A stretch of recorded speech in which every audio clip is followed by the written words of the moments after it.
media, ada beberapa pokok strategi kebijakan mudik lebaran tahun 2022 yang perlu saya sampaikan. Walaupun tadi sudah disinggung oleh Bapak Kapolri. Yang pertama adalah target keberhasilan penyelenggaraan mudik lebaran tahun 2022 ini adalah ada perjalanan mudik lancar dan aman.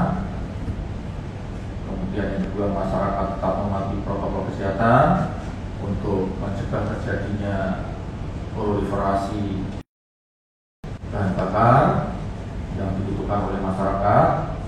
Kemudian yang keempat, agar masyarakat merasakan kehadiran negara dan mereka betul-betul mudik merasa aman, nyaman, dan tentu saja gembira, karena tujuan mudik ini sebenarnya kan ingin bergembira. Kemudian yang kedua, SKP 3 Menteri tentang Hari Libur Nasional dan Cuti Bersama tahun 2022 telah ditetapkan yang memutuskan cuti bersama pada tanggal 29 April yaitu 4, 5, dan 6 Mei 2022. Yang ketiga, pemerintah telah menetapkan syarat melakukan perjalanan mudik dan libur lebaran 2022 bagi seluruh penumpang moda transportasi wajib mengisi e-hard di aplikasi Peduli Lindungi. Aturan ini efektif mulai 5 April 2022 mengacu pada Surat Edaran Kementerian Perhubungan nomor 36 tahun 38 tahun 2022.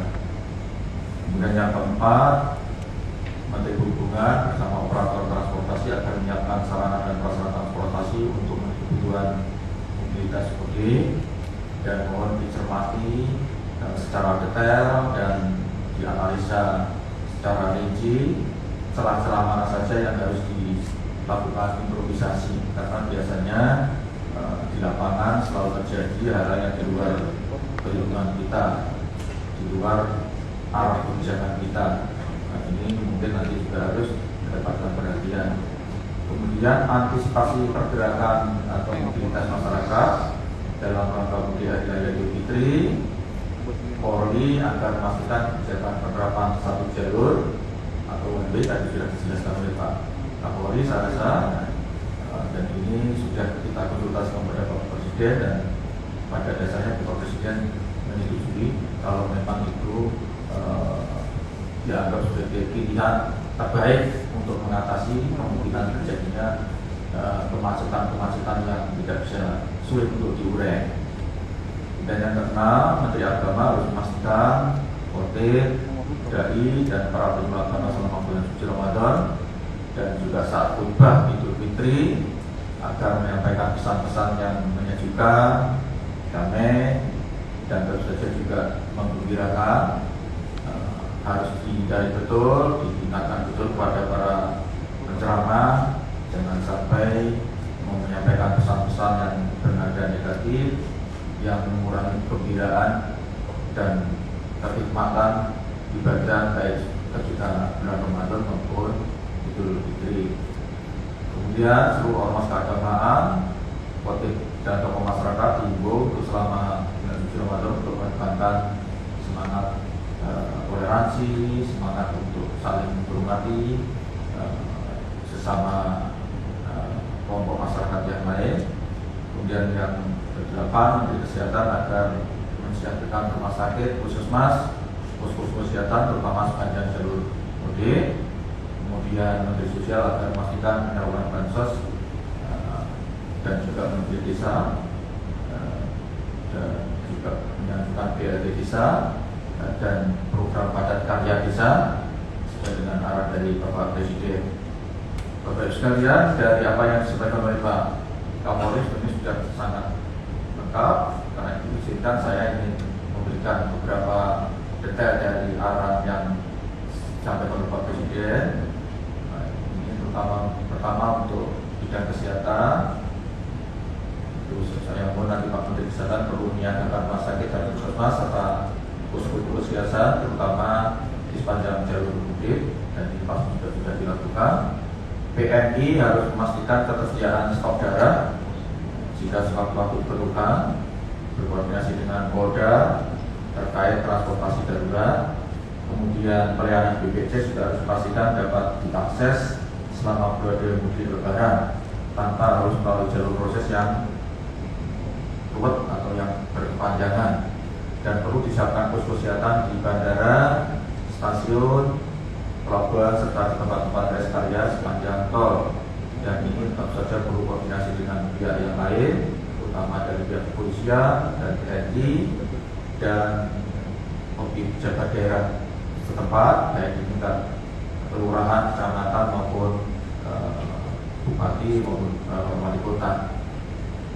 Saudara sekalian, Bapak Ibu sekalian, dalam kaitan dengan kesiapsiagaan pelayanan kesehatan itu harus mengantisipasi terjadinya kecelakaan lalu lintas, kemungkinan juga ada pemudik yang sakit, kemudian pengemudi yang dalam keadaan tidak fit, dan juga dalam kaitannya dengan mereka yang kurang memahami makna dari kesehatan ini. Ini saya kira di empat kondisi ini yang harus diantisipasi kemungkinan terjadi di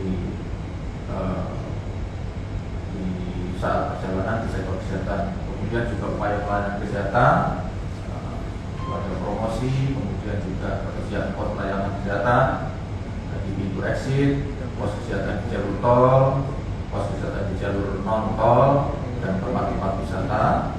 Kemudian ketersediaan ambulan roda 4 dan roda 2 di jalan tol dan fasilitas kesehatan, dan persiapan puskesmas, rumah sakit dan KKP, PSC atau UBC Center, kemudian pemeriksaan kesehatan rides untuk pengemudi.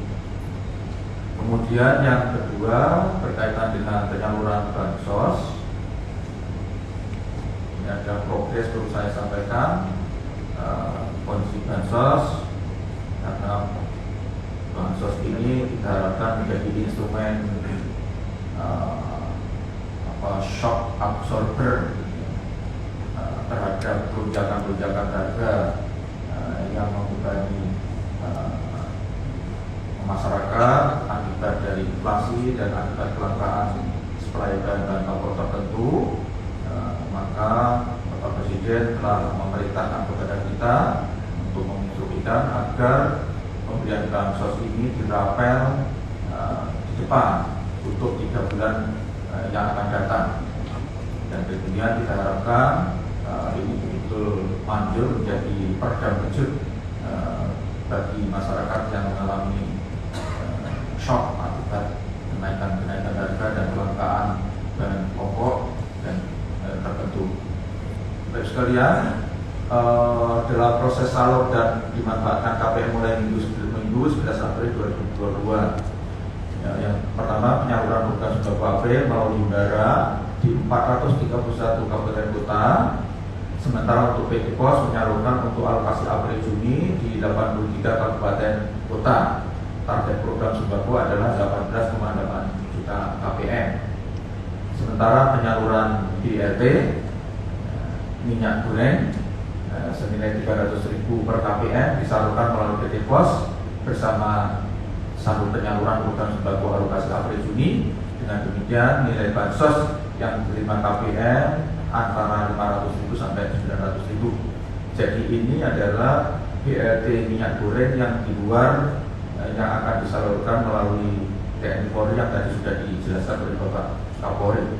Jadi ada yang disalurkan secara reguler melalui skema BLT yang selama berbasis KPM, dan juga ada yang disalurkan non melalui jalur non KPM. Karena itu di lapangan perlu ada sinkronisasi betul, jangan sampai pembagiannya double. Mereka yang jelas mereka yang sudah mendapatkan kartu PKH Pak Kapolri, dan juga yang sudah mendapatkan kartu merah putih yaitu kartu sembako, itu pasti mereka juga akan dapat BLT minyak goreng. Karena itu nanti sebelum membagi di lapangan untuk yang non KPM ini, supaya kita tanya dulu dia punya kartu atau cuma repotnya nanti jangan dia punya tapi ngaku nggak punya, biar dapat lagi. Dan itu harus cermat di lapangan dalam kaitannya dengan pembagian BLT minyak goreng ini. Kemudian yang kedua, progres bantuan sosial per 14 April 2022. Ini gambarannya seperti ini. Program sembako alokasi April, dana untuk 9,2 juta KPM telah disalurkan oleh Himbara dan BSI dan sedang berproses ke rekening KPM. Sisa 9,6 juta KPM sedang proses di Kementerian Keuangan, dan program sembako yaitu 1.198.097 KPM dari 1.460.328 KPM. Ini prosesnya ada sebagian yang masih ada di Kementerian Keuangan, tapi kita harapkan sebelum Lebaran semuanya akan sudah tersalur. Dan program sembako alokasi mini dan BLT minyak goreng telah disampaikan kepada sejumlah 672.217 KPM atau 3,89. Ini masih tergolong lambat dan nanti akan kita pacu karena targetnya adalah 17.260.421 KPM. Kemudian untuk PKH triwulan 2 sebanyak dana untuk 46,4 juta KPM sudah diterima oleh bank dan dalam proses salur ke nomor rekening KPM. Sementara masih tersisa 3,6 juta sedang proses di Kementerian Keuangan. Dengan kemudian kita harapkan 12 hari ini kita akan kejar, mudah-mudahan semuanya akan bisa tersalur dengan seperti yang kita targetkan. Kemudian Kemensos dan Pemda diminta untuk bersegera untuk mendorong percepatan penyaluran. Kemudian untuk BLT dana desa ini memang domain dana dan yang dana tersedia di masing-masing desa, dan ini proses progresnya memang beragam. Saya kira Pak Mendagri sangat paham ini karena di situ ada prosedur-prosedur yang dilalui. Tapi intinya kita sedang terus mendorong agar BLT dana desa sebagai penyukup dari pelengkap dari skema bansos yang keluar dari Kementerian Sosial itu akan disalurkan sesuai dengan arahan dari Bapak Presiden. Kemudian di samping itu dana desa juga sesuai dengan arahan Bapak Presiden didorong untuk digunakan sekaligus untuk membuka lapangan kerja darurat melalui program padat karya dana desa. Kemudian yang berikutnya tentang cakupan vaksinasi tadi juga sudah disampaikan, nanti Pak Menkes pasti akan menyampaikan secara lebih lengkap tentang vaksinasi. Saya kira ini tidak perlu saya sampaikan, nanti Pak Menkes akan menyampaikan lebih lanjut.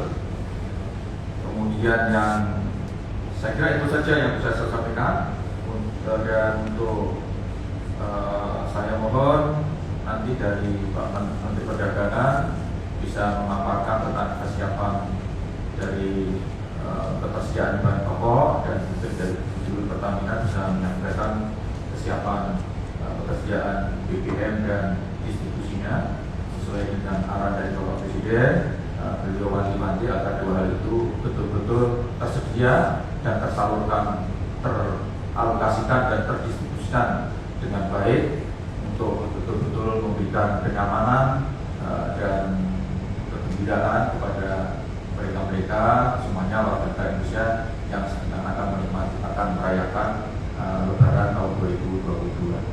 Demikian Pak Kapolri dan Bapak sekalian, mudah-mudahan semuanya akan berjalan baik seperti yang kita targetkan bersama.